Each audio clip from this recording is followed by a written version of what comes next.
야고보서는 인생의 지혜의 서신입니다. 이 성경을 볼 때마다 하나님의 지혜가 무엇인지, 또 인생 어떻게 사는 게 지혜로운지 잘 보여줍니다. 우리가 구약의 잠언서를 보면은 인생의 지혜에 대해서 많이 설명했는데, 잠언서의 특징 가운데 하나가 말에 대한 메시지를 많이 증거줍니다. 오늘 성경은 바로 그 내용입니다. 우리 지난주에는 특별히 믿음에 관련된 부분을 좀 살펴봤습니다. 믿음이 무엇인가? 행함이 있는 믿음이 있어야 유익이 있다. 믿음이 행함이 없으면 무익한 존재다. 그런 말씀을 살펴봤습니다. 그러면서 어떤 유익이 있는지 두 가지 측면을 살펴봤습니다. 이웃의 필요를 충족시키는 귀한 손길로 그런 인물로 쓰임받고, 또 나 자신의 믿음도 강화시키는 이 두 가지 행함 있는 믿음의 유익성을 살펴봤습니다. 그런데 믿음이 없으면 어떤가? 우리가 몇 가지 좀 살펴봤는데, 그중에 이제 내용들을 쭉 살펴보면은 그 핵심이 무엇인가? 일단 믿음의 실천력이 없기 때문에 헛되어요. 무가치한 인생이 돼요. 쓸모없는 존재가 돼요. 불필요하고 또 생명력이 없는 그런 삶, 이런 모습도 우리 같이 살펴봤습니다. 그러면서 구약에 나오는 두 인물을 봤습니다. 믿음의 실천력이 있었던 두 사람, 아브라함과 또 라합. 이 두 사람 특징은 순종을 하고 또 하나님 말씀을 절대 신뢰하는 이 두 가지 특징이 있었습니다. 말씀대로 순종하는 모습, 그런 실천을 통해서 선한 영향을 끼치는, 또 하나님의 만나에 기쁨을 줬던 모습이 있습니다. 그리고 이 라합의 하나님에 대한 신뢰가 자기 목숨을 걸고 정당으로 숨기고 이스라엘 백성의 가나안 진입하는데 큰 공헌을 했던 그 모습을 같이 살펴봤어요. 오늘은 이제 언어에 대해서 살펴볼 것인데, 이 본문의 내용을 쭉 보면은 언어에 대해서 말씀을 할 때 중요점이 있어요. 선생이 되지 말라, 많이 선생되지 말라, 이런 메시지가 있습니다. 제가 이 말씀을 준비하면서 한 자료를 봤더니, 우리나라의 한국고용정보원에서 나오는 한국직업사전, 여기에 보니까 2020년대에 출간됐던 그 책인데, 여기에 보니까 우리나라 지금 현존하는 직업이 1만 7천 가지 종류의 그런 직업이 있어요. 16,891개. 2020년대 조사한 직업입니다. 굉장히 많죠. 다양한 직업이 우리 인생 현장에 있습니다. 우리가 듣도 보지도 못했던 그런 생소한 직업까지. 이제 작년도에 초중고 학생들에 대한 조사를 했어요. 직업에 대한 선호도. 초중고인데 특별히 이제 고등학생들의 그 조사한 통계를, 데이터를 봤는데 베스트 넘버 3가 정해졌어요. 교육부와 또 직업연구기관에서 같이 함께 설문조사했는데, 이 조사 통계 결과 어떤 결과가 났는가? 세 번째로 관심 있는 직종, 여러분 뭐 있을 것 같아요? 여러분이 고등학생이라면 앞으로 직업을 정한다면 어떤 직업을 정할까? 여기 보니까 공무원을 정했어요. 그리고 이제 두 번째가 간호사, 그리고 첫 번째가 교사. 일본도 똑같이 고등학생을 조사해봤더니, 일본은 세 번째가 뭐냐면은 간호사였어요. 우리와 2, 3순위가 좀 바뀌어진, 베스트 넘버 1에 속하는 그 직종은 똑같았어요. 교사, 교수. 한국이나 일본이나 가장 인기 직종이 어떤 건가? 선생님이에요. 이런 선호도와 달리 우리가 조금 전에 봤던 1절 말씀, 뭐라고 표현하고 있어요? 네, 형제들아, 너희는 선생된 우리가 더 큰 심판을 받을 줄 알고 선생이 많이 되지 말라. 우리의 선호도에 찬물 끼얹는 말씀이에요. 선생님이 가장 인기 직종인데 성경은 정반대의 얘기를 꺼내요. 선생 되지 말라. 그거 좋은 직업 아니다. 할 수 있으면 선생 말고 다른 직종을 선택하라. 이런 얘기를 꺼내요. 아마 여기에도 교사 측에 이렇게 헌신한 분들 계실 거고, 또 유사한 직종에 일하는 분들이 있을 거예요. 그리고 자녀들이 교직에 일하기를 원하는 분들도 꽤 있을 겁니다. 그런데 성경은 전혀 다른 측면의 얘기를 꺼내요. 많이 선생되지 말라. 심판이 크다. 이런 얘기를 꺼내요.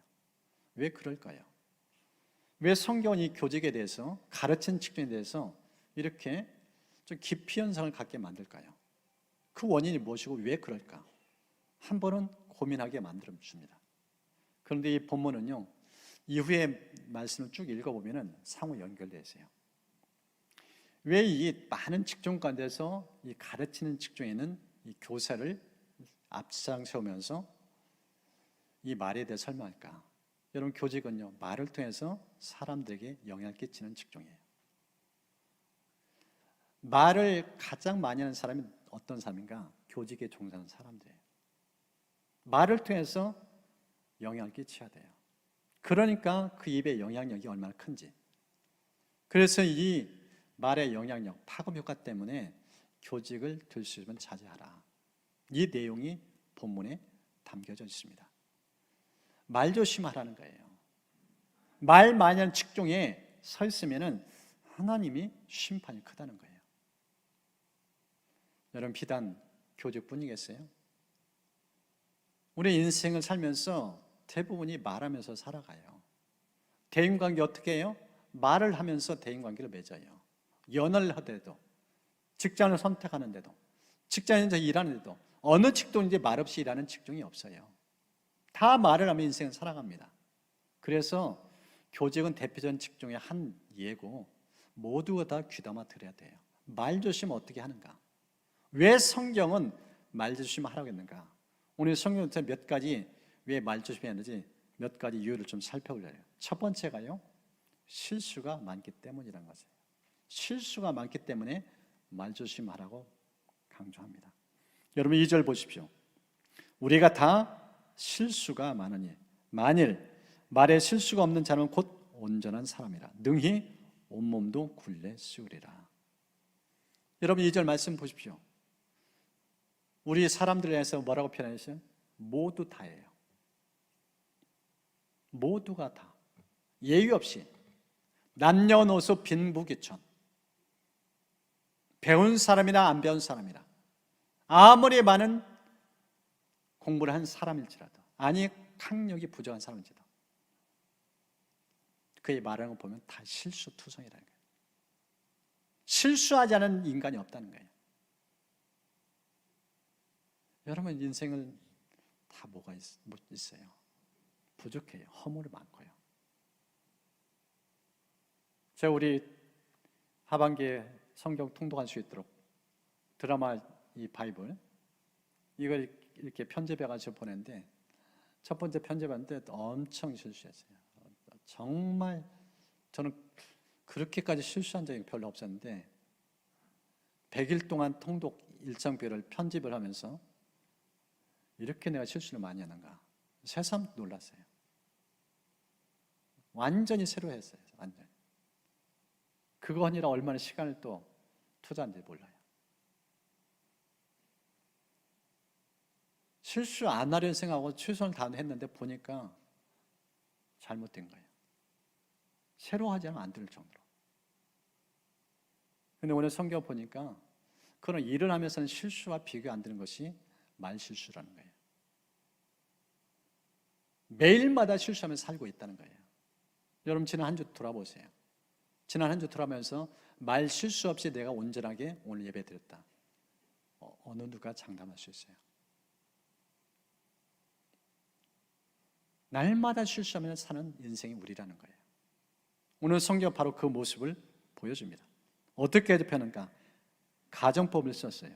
만일 말에 실수가 없는 자라면 곧 온전한 사람이라. 만일이라는 단어를 썼어요. 예의가 없다는 거예요. 그런데 혹여나 그런 사람이 있을 거라고 가정하면은 그 사람을 뭐라고 표현해요?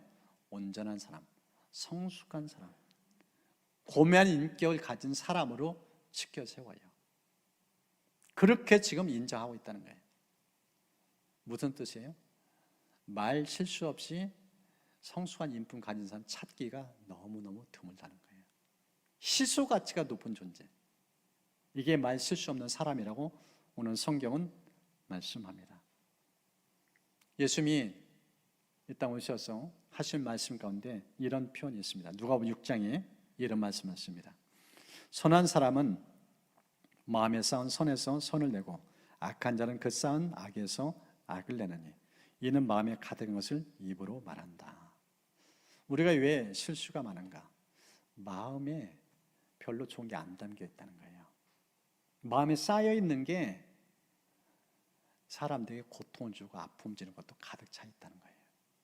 우리 내면이 너무나 부패 있는 모습, 이것을 지적하고 있습니다. 심지어 어떻게까지 말씀했는가? 마태복음 12장은 이렇게 말씀합니다. 독사의 자식들아, 너희는 악하니 어떻게 선한 말을 할 수 있느냐? 이 말씀은 예수님이 바리새인에게 하신 말씀입니다. 여기는 앞단락을 보면은 배경이 있어요. 예수님이 귀먹고 말을 못하는, 앞을 보지 못한 사람의 그 고통의 문제를 풀어줬어요. 이 사람은 영적으로 눌려 있었어요. 귀신이 사로잡아서 앞도 보지 못하고 또 말도 못했어요. 얼마나 답답한 인생 살았는지. 불쌍히 여기셔서 고쳐주셨어요. 그럼 예수님 박수 쳐줘야죠. 참 잘하셨습니다. 너무 감사합니다. 마치 내가 그것을 풀어준 것처럼, 내가 거기서 풀림 받은 것처럼 그렇게 기뻐하고 함께 축복해야 되는데 바리새인들은 완전히 쓴물을 내뱉었어요. 바알세불, 귀신의 왕을 힘입어서 내쫓은 것이다. 비아냥거려요. 비난해요. 그때 예수님이 하신 말씀이 독사의 자식들아, 너희가 얼마나 악한지 하는 말을 보니까 고모양 고꼴이다, 이 얘기를 해요. 심지어 예수님은 마태복음 23장 이렇게까지 그들을 평합니다. 화 있을진정 외식하는 서기관들과 바리새인들이여, 회칠한 무덤 같으니 겉으로는 아름답게 보이나 그 안에는 죽은 사람의 뼈와 모든 더러운 것이 가득하도다. 왜 이렇게 바리새인들은 입에서 흘러나오는 말이 거친가? 왜 이렇게 못됐는가? 예수님이 그걸 지적해 준 거예요. 회칠한 무덤, 겉은 괜찮아요, 반듯해 보여요, 품격 있는 것 같아요. 근데 속은요 썩었어요, 부패했어요, 죄악으로 가득 차 있는 모습이에요. 그런데 그들은 몰라요. 그러면서 끊임없이 말을 통해서 사람들의 고통과 상처를 줘요. 말씀을 준비하면서 한 책을 봤더니 건강한 대화를 방해하는 3가지 하면서 이 3가지를 이렇게 메모해 놨습니다. 첫 번째가 자동적 생각, 두 번째가 인지 오류, 세 번째가 핵심 신념. 이런 설명이에요. 자동적 생각은 무엇인가? 나도 모르게 떠오르는 말들, 예를 들면 판단, 비난, 강요와 협박, 비교, 당연시, 합리화. 여러분 대화할 때요 그냥 자동적으로 튀어나오는 거예요. 이런 생각들이 그냥 논스톱이에요. 오토매틱이에요. 그냥 순간적으로 튀어나와요. 그런데 이 내면에 또 있습니다. 그게 인지 오류입니다. 개인별 경험과 학습을 통해 생기는 왜곡된 생각들, 다른 말로 자동적 생각의 원재료. 이런 비난, 판단, 강요, 협박, 비교, 이런 생각들 왜 자동적으로 튀어나오는가? 인지가 오류됐다는 거예요. 내 생각 자체가 오류가 있다는 거예요. 그런데 그보다 더 깊은 뿌리가 있어요. 그것이 핵심 심년입니다.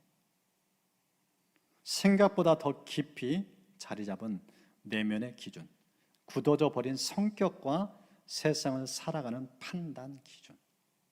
바리새인들은 율법을 연구한 사람이에요. 그런데 율법 가지고 사람들을 판단하고 평가해요. 그게 길들여졌어요.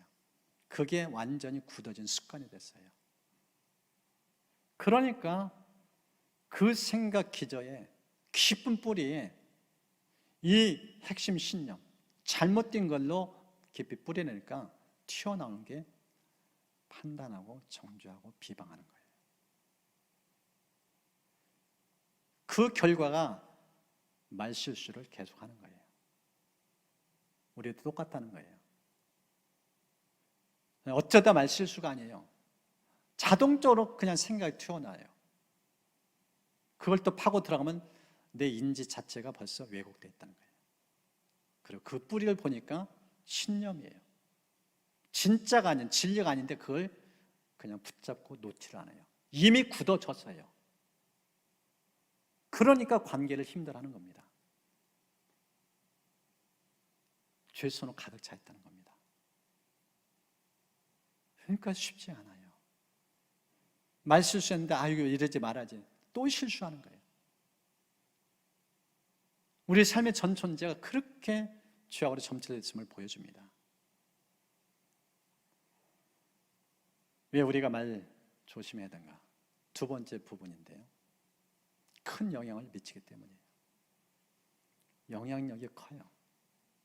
말 한마디 입을 열면은 파장이가 커요. 여러분 6절 보십시오.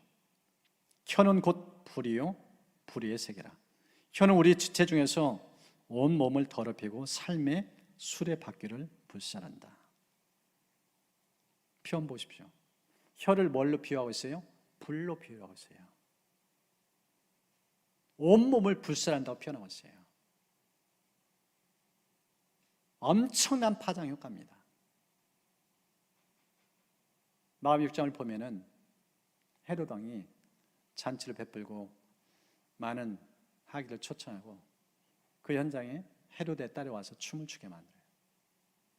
춤을 추는데 감정이 흥분돼요. 격해져요. 그러면서 말실수를 해요. 그 춤을 춘 헤롯의 딸 앞에 네가 무슨 손이 있냐? 내가 다 들어주겠다. 나의 절반까지도 내가 다 주겠다. 공언해요. 그러자 그 딸이 엄마에게 찾아가요. 왕이 이런 요청을 하는데 요구를 들어준다는데 무슨 요구사항을 얘기할까요? 그때 그의 엄마가 세례요한의 목을 달라고 해라. 그래서 그가 한 말 때문에 세례요한이 목베임을 당해요. 말하지 않았으면 세례는 더 오랜 시간 사람의 선한을 끼쳐야 됐어요. 그럴 수 있었어요. 근데 그가 한 말 때문에 결국은 세례는 일찍 죽임을 당해요.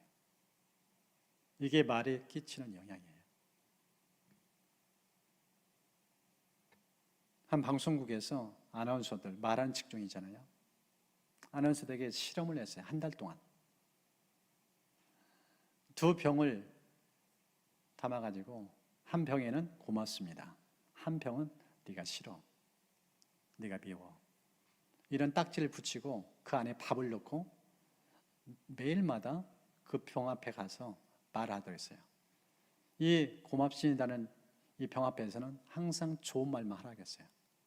그리고 반대쪽에 있는 이 병에는 좀 듣기 싫은 말, 거북한 말, 그런 말을 계속 하도록 했어요. 한 달을 딱 지켜봤어요. 밥을 봤는데 고운 말, 바른 말, 축복의 말 했던 이 병에 든 이 밥은 살펴봤더니요, 너무나 예쁘게 곰팡이 켰어요. 그리고 뚜껑 열어보니까 너무나 구수한 냄새가 나요. 근데 네가 싫어라는, 그리고 계속 그 병 앞에서 싫은 말 했던 이 밥은 보니까 썩어 있었어요. 냄새가 역겨울 정도로. 여러분, 음식물이에요. 음식물도 말의 영향을 받아요. 하물며 사람은 어떻게 되겠어요? 엄청난 영향을 받아요. 오늘 성경을 보십시오. 4절 5절 보니까 이렇게 표현해요. 배에 대해서 말씀해요. 배를 보라. 그렇게 크고 광포에 밀려가는 것들을 지극히 작은 키로서 사홍의 뜻대로 운행하나니 이와 같이 혀도 작은 지체로 돼 큰 것을 자랑하도다. 보라, 얼마나 작은 불이 얼마나 많은 나무를 태우는가. 여러분, 우리가 보면 알잖아요.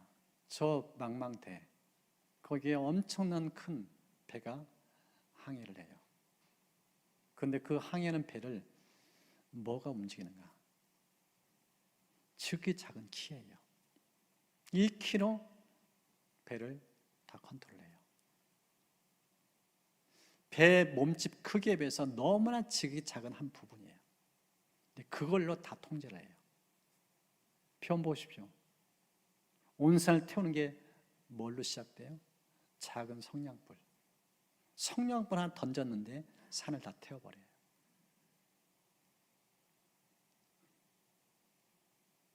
오늘 성경을 보십시오.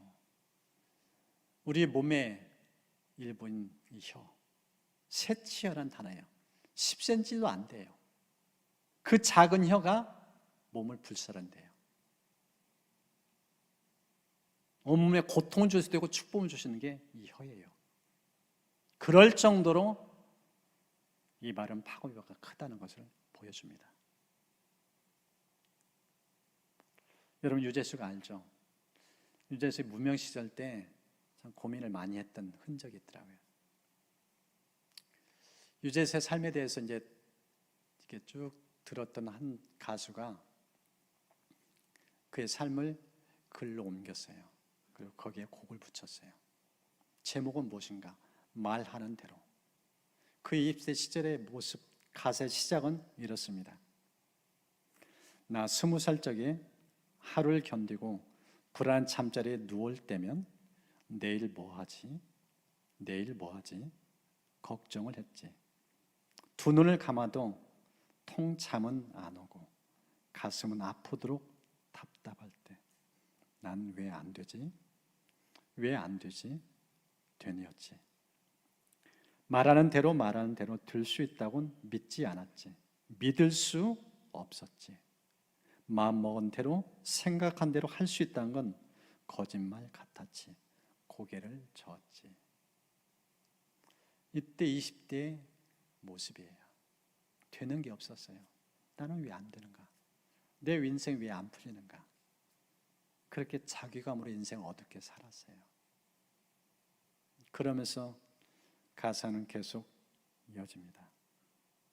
그러던 어느 날 내 마음에 찾아온 작지만 놀라운 깨달음이 내일 뭘 할지 꿈꾸게 했지. 사실은 한 번도 미친 듯 그렇게 달려든 적이 없었다는 것을 생각해봤지. 이렇게 세웠지 내 자신을. 그러면서 이런 가사가 나옵니다. 말하는 대로 될 수 있다는 걸 눈으로 본 순간 믿어 보기로 했지. 진짜 말대로 되는지 내 자신을 실험자에서 한번 삼아보겠다. 그래서 말과 행동 일치해서 몸을 불사하면서 먼저 입으로 선포하고 그렇게 살기로 몸부림쳐요. 그런 결과 어떻게 되는가? 오늘 유재석이 된 거예요. 가사는 이렇게 돼요. 마음 먹은 대로 생각한 대로 할 수 있다는 걸 알게 된 순간 고개를 끄덕였지. 마음 먹은 대로 생각한 대로 말한 대로 될 수 있다는 걸 알지 못했지. 그땐 진짜 몰랐지. 이젠 올 수도 없고 갈 수도 없는 힘들었던 나의 시절, 나의 20대. 멈추지 말고 쓰러지지 말고 앞만 보고 달려. 너의 길을 가. 주변에서 하는 수많은 이야기, 그러나 정말 들어야 하는 건 내 마음속의 작은 이야기. 지금 바로 내 마음속에서 말한 대로 될 수 있다고 그대로 믿는다면 마음 먹은 대로, 생각한 대로 도전은 무한히, 인생은 영원히 말하는 대로 계속적으로 말하는 대로 인생 말대로 되어진다는 거예요. 유재석이 그 주인공이라는 거예요. 인생 말대로 되어져요. 말은 그의 미래고 현재예요. 말의 파급력과 영향력. 평생에서 내가 무슨 말을 하고 사는가? 내 인생 왜 이 모양 요건인가? 여러분 스스로에게 녹음기를 틀고 다녀보세요. 녹음해보세요. 하루 동안 내가 무슨 말 하며 살았는지.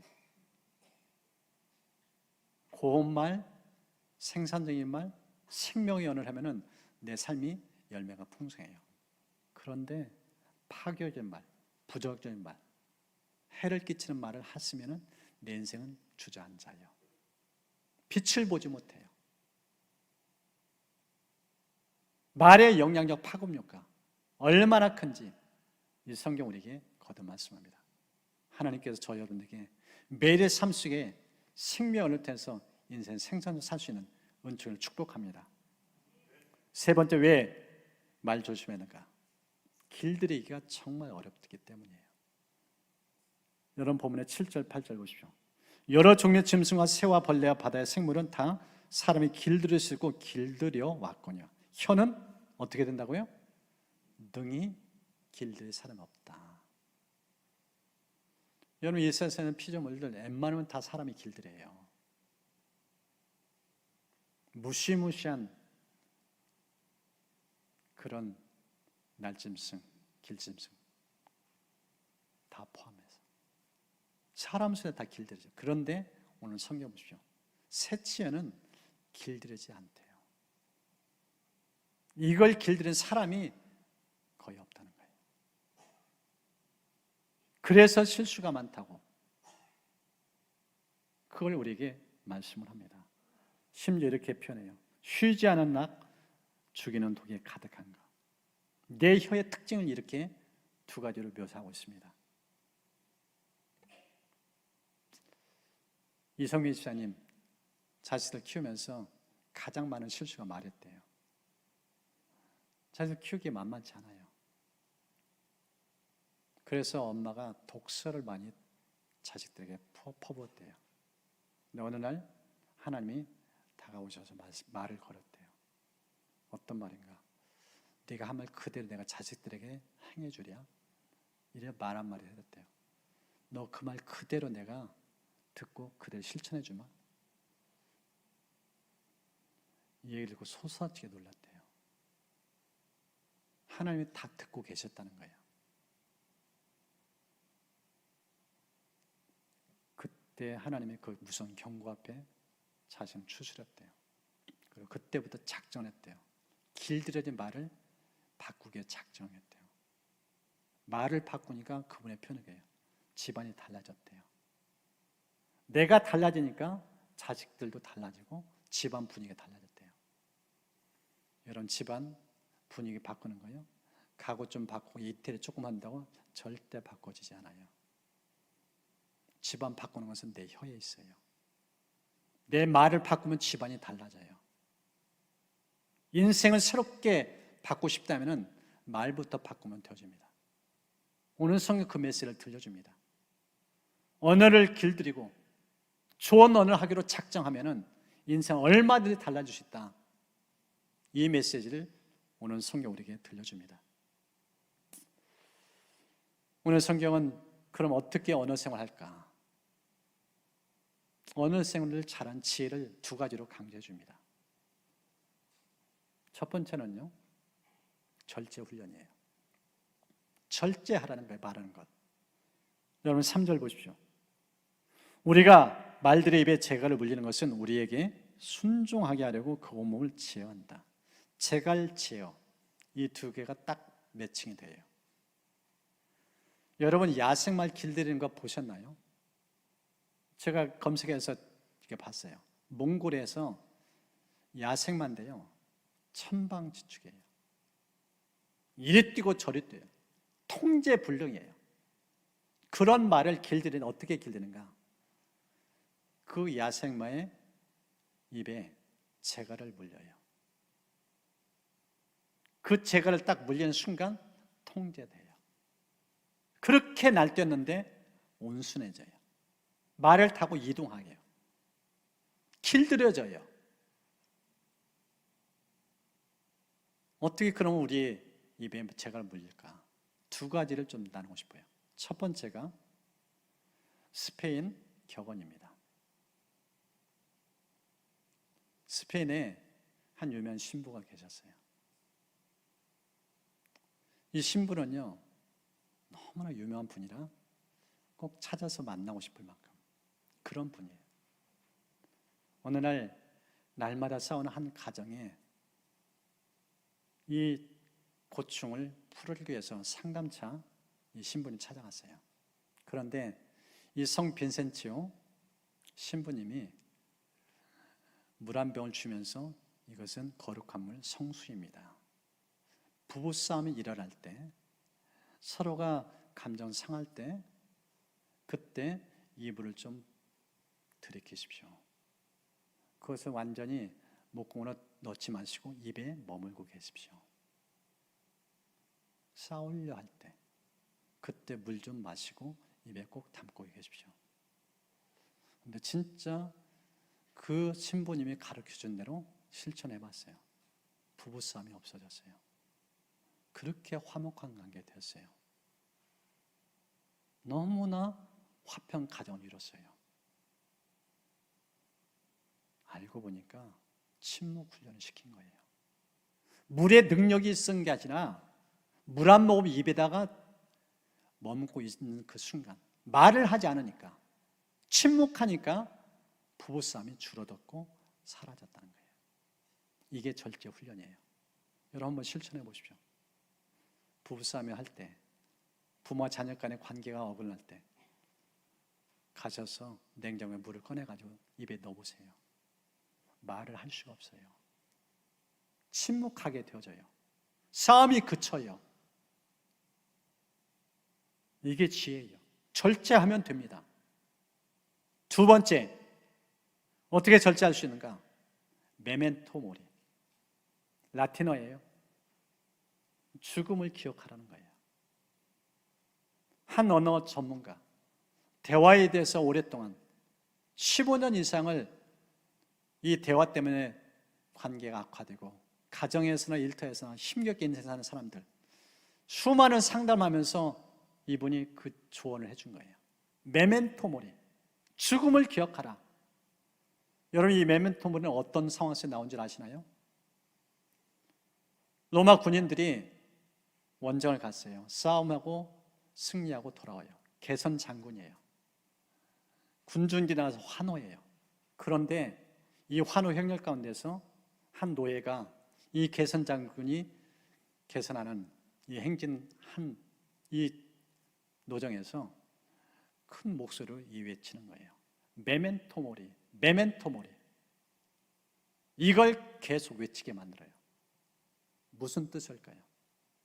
지금 당신이 의기양양하게 수많은 군중들의 축하와 칭송을 받으면서 이 개선문으로 들어가고 있는데 당신도 죽을 줄 알아라. 당신도 언제는 죽는다. 죽음을 기억하라. 우쭐대지 말라. 교만하지 말라. 겸손하라. 이 메시지를 들려준 거예요. 이 정신. 여러분, 아무리 부부관계 악화돼도 이 남편, 이 아내가 며칠 있으면 세상 떠난다. 말기암환자다. 부부싸움 하겠어요? 이제 며칠 아니면 세상 떠나는데 서로 으르렁대고 그렇게 살겠어요? 죽음이 임박하면은요, 모든 건 내려놔요. 사람 부드럽게 대해요. 메멘토 모리 정신. 이 사람이 언젠가 내 곁을 떠난다는 거예요. 그날이 언제인지 알지 못해요. 그 마음을 가지고 한 사람을 소중히 여기라는 거예요. 그러면 언어가 절제된다는 거예요. 오늘 성경 바로 절제에 대해서 말씀합니다. 여러분이 두 가지를 적절하게 삶의 현장에서 실천해 보십시오. 이 사람 언젠가 내 곁을 떠난다. 이거 생각하면요, 조심해요. 화평하게 유지해요. 그리고 오늘 어떻게 우리가 언어 생활을 하는가? 어떻게 우리가 말을 해야 되는가? 두 번째는요, 이런 내용입니다. 연합훈련. 연합훈련. 무슨 뜻인가? 여러분이 본문 보십시오. 9절과 10절, 11절까지 이어진 내용인데 여기에 보면은 찬송 저주라는 단어가 나와요. 우리가 한 입까지 두 말 한다는 거예요. 교회에서는 하나님 찬양하고 예배를 해요. 근데 집에 가서는 서로가 으르렁대요. 험한 말을 해요. 거친 말을 해요. 아니, 예배 때의 언어가 집에서는 달라져요. 이중 언어를 써요. 이래서는 안 된다는 거예요. 그러면서 샘물 보라고 얘기해요. 한 샘물에서 쓴물과 단물이 나오냐, 그런 샘물 본 적이 없다는 거예요. 한 나무에서 무화과도 포도열매도 동시에 맺히는가, 그렇지 않다는 거예요. 이 세상 어떤 자연만물 보더라도 한 곳에서 똑같은 것만 나온다는 거예요. 그런데 왜 하나님의 형상으로 지음받은 당신의 삶 속에 왜 두 가지가 양면시 나타나는가? 좋은 것과 좋지 않은 게 왜 동시에 나타나는가? 우리 입에서 똑같은 언어가 나와야 되는데 왜 한 입에서 두 말 나오냐? 이건 옳지 못하다. 합당하지 못하다.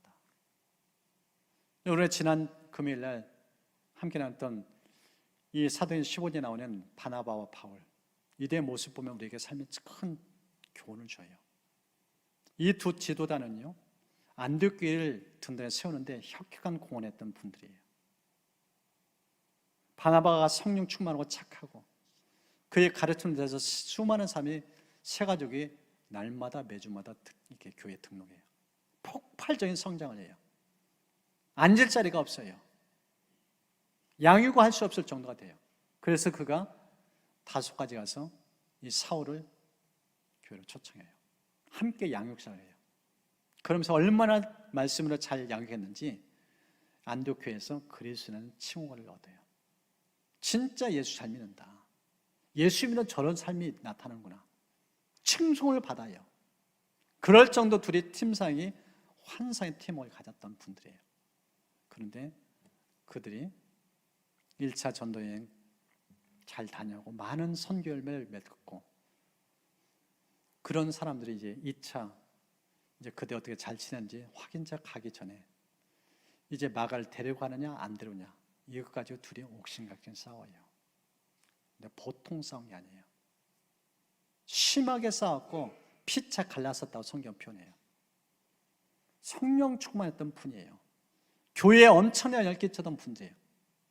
그런데 둘이 세상에 너무 추한 모습을 보여줘요. 이게 그 지도자를 만나. 여러분, 그게 남의 얘기 아니라는 거예요. 우리 안에 있는 두 모습이에요. 빛과 그림자 동시에 공존을 한다는 거예요.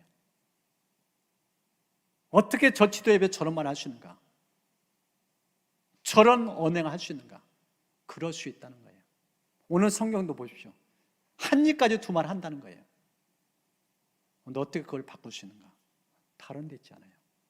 예수님께 딱 접붙임 받으면 돼요. 내가 주님 안에 거하면 돼요. 주님의 통제를 받으면 돼요. 내가 왕노릇하니까, 내가 인생의 주인 노릇하니까, 내 입이고 내 혀니까 내 맘대로 말하는 거. 그래서 말 실수한다는 거예요. 상처 준다는 거예요. 저주가 쉽게 나온다는 거예요. 주인이 바뀌어지면 돼요. 예수님이 주인 노릇하시면 돼요. 주님이 주인 된 삶인데 어떻게 거친 말을 할 수 있어요? 남에게 헛말을 어떻게 할 수 있겠어요? 예수님이 주인이신데. 하늘 말마다 주님의 언어가 나와요. 사람에게 힘을 주고 위를 주고 용기를 주고. 저 여러분의 그런 삶을 살 수 축복합니다.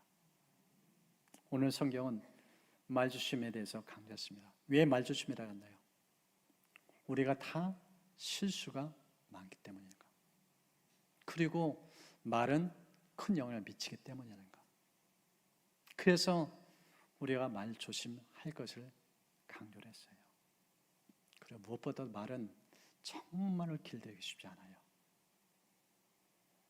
그러면서 오늘 성경은 말 조심할 것을 강조합니다. 어떻게 말해야 되는가? 두 가지를 강조했어요. 첫 번째는 절제. 조심하는 거예요. 어떻게 조심해요? 물 한 모금 입에 담고 있어도 돼요. 그게 입에 재갈 물리는 지혜예요. 그리고 메멘토 모리. 언젠가 이 사람 내게 떠난다. 그게 오늘일 수 있고 내일일 수 있어요. 죽음은 예고되지 않았어요. 언제 떠날지를 모르는 사람. 여러분 가족들 곁에 떠날 때 보세요. 후회 막심해요. 내가 좀 더 잘해줬더라면, 이 말만 좀 더 자제했더라면. 해서는 안 될 말을 너무 많이 하고 해야 될 말을 너무 많고 그게 우리의 삶의 현종이에요. 그래서 이 두 가지를 마음에 새기면서 저 여러분들이 성숙한 삶의 태도를 지니시기를 주님 축복합니다.